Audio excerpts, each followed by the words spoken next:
नमस्कार मित्रांनो, आपण सर्वांनी सर्वच अंडी एका टोपलीत ठेवू नका हे म्हण ऐकले असेलच, पण या म्हणीचा अर्थ आपल्या आर्थिक आणि गुंतवणुकीच्या बाबतीत किती महत्त्वाचा आहे याचा विचार आपण केला आहे का?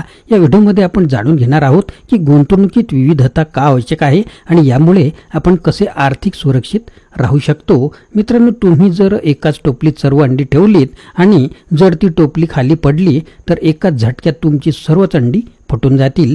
त्याऐवजी सर्व तुम्ही तुमची जी अंडी असतील म्हणजेच तुमच्या पैशांची गुंतवणूक ही वेगवेगळ्या टोपलीत म्हणजेच वेगवेगळ्या योजनेत जर ठेवले म्हणजेच डायव्हर्सिफाय केले तर कदाचित एखादी टोपली पडली तरी पण इतर टोपलीतील तुमची अंडी सुरक्षित राहतील, म्हणजेच तुमची गुंतवणूक सुरक्षित राहील. गुंतवणुकीच्या भाषेत पोर्टफोलिओ डायव्हर्सिफिकेशन असा अर्थ याचा होतो. तुमच्या पैशांची गुंतवणूक वेगवेगळ्या योजनांमध्ये करावी, ज्यामुळे एखाद्या योजनेत तुम्हाला चांगली कमाई झाली नाही तरी पण या इतर योजनांमार्फत तुम्हाला कमाई मिळू शकते आणि तुमचा पोर्टफोलिओ संतुलित राहू शकतो. अशा प्रकारे तुमची जोखीम पण विभाजित होते म्हणजेच कमी होते. मित्रांनो, आपण सुरुवात करूया काही महत्त्वाच्या प्रश्नांनी ज्यांची उत्तरे तुम्हाला याच व्हिडिओत मिळणार आहेत. गुंतवणुकीत विविधता ठेवल्याने कोणते प्रमुख फायदे तुम्हाला मिळू शकतात त्याची उदाहरणं देऊन आपण स्पष्ट करणार आहोत. सर्वच अंडी एका टोपलीत ठेवू नका या म्हणीचा अर्थ किंवा त्यांचा जो तात्विक अर्थ आपल्याला समजून घ्यायचा आहे तो म्हणजे आर्थिक दृष्टिकोनातून काय होईल आणि एकाच ठिकाणी गुंतवणूक करण्याचा धोका कोणत्या प्रकारचा असू शकतो. शेअर बाजार हा स्थावर मालमत्ता, सोने आणि म्युच्युअल फंड्स यासारख्या विविध गुंतवणुकीत कसे संतुलन ठेवता येईल, त्याचे फायदे आपल्याला कसे घेता येतील. आर्थिक अस्थिरतेच्या काळात विविध गुंतवणुकीचे महत्त्व कसे ठरते, कोणते गुंतवणूक पर्याय तुम्हाला आर्थिक सुरक्षा प्रदान करू शकतात, SIP म्हणजे काय आणि दीर्घकालीन आर्थिक यशासाठी SIPचा कसा उपयुक्त ठरू शकतो. तर आपण एक एक मुद्दा पाहूया. तत्पूर्वी आपण जर चॅनलवर नवीन असाल तर चॅनलला सबस्क्राईब करायला विसरू नका. एक एक मुद्दा आपण पाहूया. पहिला मुद्दा, एकाच ठिकाणी गुंतवणूक करण्याचा धोका. प्राचीन काळापासून आपण शिकत आलोय की कोणत्याही गोष्टीवर अवलंबून राहणे धोकादायक असू शकते.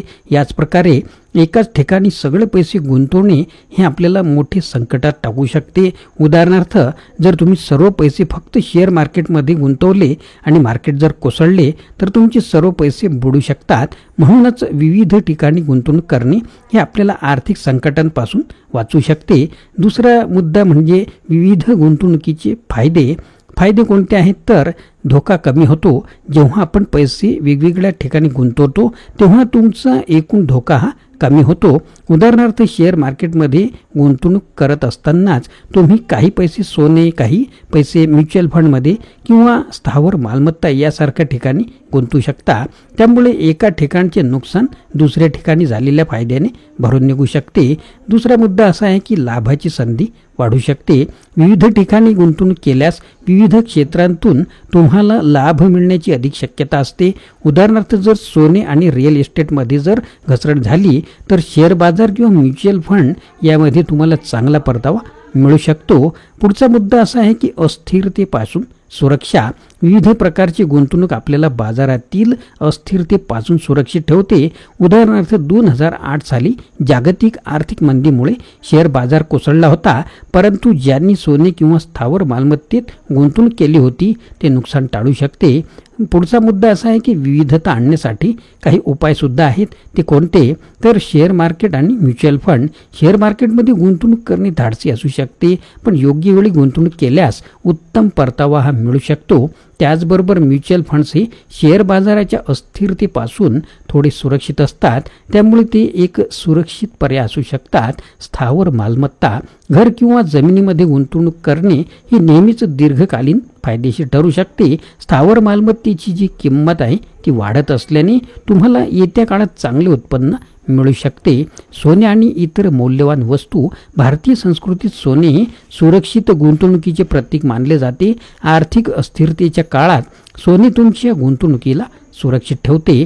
SIP मासिक बचतीच्या स्वरूपात SIP म्हणजे सिस्टमॅटिक इन्व्हेस्टमेंट प्लॅन हा एक चांगला पर्याय असू शकतो. यात तुम्ही मासिक स्वरूपात छोटे छोटे पैसे गुंतवू शकता आणि दीर्घकालीन चांगला परतावा मिळू शकता। तर मित्रांनो, आता आपण सर्वच अंडी एका टोपलीत ठेवू नका या म्हणीचा अर्थ आपल्याला समजला असेल। विविध गुंतवणूक केल्यास तुम्ही तुमची आर्थिक सुरक्षा ही महत्त्वाची भूमिका बजावू शकते। त्यामुळे आता पुढील वेळी तुम्ही जेव्हा गुंतवणूक करणार तेव्हा या मुद्द्याचा नक्कीच विचार करणार। हा मुद्दा समजून घेण्यासाठी काही उदाहरणं आपण पाहूया। तुमच्याकडे 2008 मध्ये 10 लाख रुपये होते जे तुम्हाला शेअर बाजारात गुंतवायचे होते।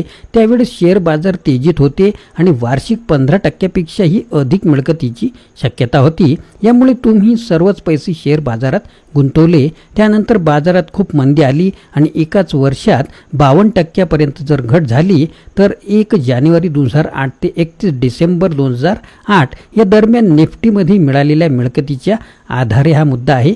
त्यामुळे तुम्हाला नुकसान झाले आणि गुंतवणुकीची जी रक्कम आहे ती 5,18,395 रुपये झाली। सर्व पैसे शेअर बाजारात गुंतवण्याऐवजी तुम्ही जर डायव्हर्सिफिकेशन केले असते आणि 50% रकमेचे समजा 5 लाख रुपयांनी गुंतवणूक ही इक्विटीमध्ये 30% रक्कम आणि 3 लाख रुपये आणि 10 वर्षाच्या सरकारी बॉन्डमध्ये ज्यात वार्षिक 6.53% व्याज मिळते, 10% रक्कम त्यात आणि 1 लाख रुपये सोन्यात गुंतवले ज्यात एका वर्षात 5.77% व्याज मिळू शकते आणि 10% म्हणजे 1 लाख रुपये बँकेच्या बचत खात्यात जर गुंतवले ज्यात 3.5% व्याज मिळू शकते।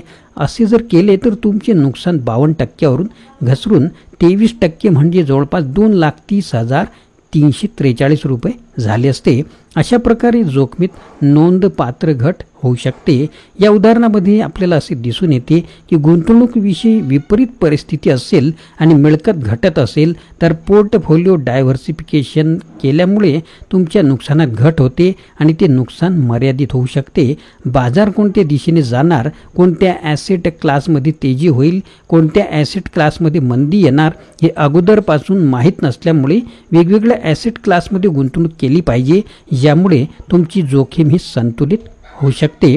जोखीम कमी करण्यासाठी आणि संतुलित कमाई मिळवल्यानंतर पोर्टफोलिओ डायव्हर्सिफिकेशन तुम्हाला तुमचे आर्थिक लक्ष्य पार पाडल्यास मदतरूप ठरू शकते। तुमच्या हेतूला ध्यानात ठेवून तुम्ही वेगवेगळ्या ॲसेटमध्ये पैशांची गुंतवणूक केली पाहिजे। अजून एक उदाहरण पाहूया। तुम्ही तुमच्या मुलांना उच्च शिक्षण किंवा त्यांच्या लग्नासारख्या दीर्घ कालावधीच्या हेतूंसाठी जर नियोजन करीत असाल जे 10 ते 15 वर्षात पार पाडायचे आहे तर तुम्ही इक्विटी सारख्या जोखमीच्या ॲसेट क्लासमध्ये गुंतवणूक करू शकता ज्या दीर्घ कालावधीसाठी खूपच जलद गतीने आणि चांगली कमाई होते। जर तुम्ही 1 किंवा 2 वर्षात कार खरेदी करण्यासारख्या कमी कालावधीच्या हेतूसाठी जर नियोजन करीत असाल तर तुम्ही डेट इन्स्ट्रुमेंट, सोने यासारख्या कमी प्रमाणात जोखीम असलेल्या ॲसेटमध्ये गुंतवणूक करू शकता, कारण की त्यात तुम्ही आपल्या पैशांची गुंतवणूक सुरू ठेवून त्यात वाढ होण्याची तुम्ही वाट सुद्धा पाहू शकता। आता काही महत्त्वाचे मुद्दे आहेत की कोणत्या चुका आपण करायच्या नाही। तुमचा पोर्टफोलिओ तयार करून झोपू नका, म्हणजेच पोर्टफोलिओ तयार केल्यानंतर तुमचे 50%च काम पूर्ण झालेले आहे, बाकीचे 50% काम हे या पोर्टफोलिओवर सतत नजर ठेवून त्यात फेरबदल करणे ही आवश्यक असते।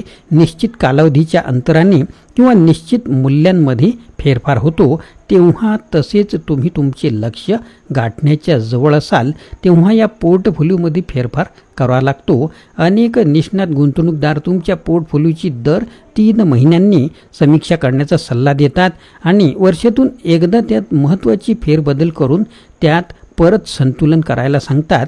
रिबॅलेन्सिंग अर्थात पोर्टफोलिओचे पुनर्संतुलन हे करण्यासाठी तुम्हाला संपूर्ण पोर्टफोलिओची समीक्षा करावी लागते। त्यात फक्त किती कमाई झाली आहे हेच पाहायचे नसते। साधारणपणे गुंतवणूकदार त्यात किती कमाई झाली आहे तेच पाहतात आणि जे अधिक कमाई देईल त्याच प्रोडक्टमध्ये गुंतवणूक करण्याचा विचार करतात, जे त्यात असलेल्या जोखमीचा विचार करीत नाहीत।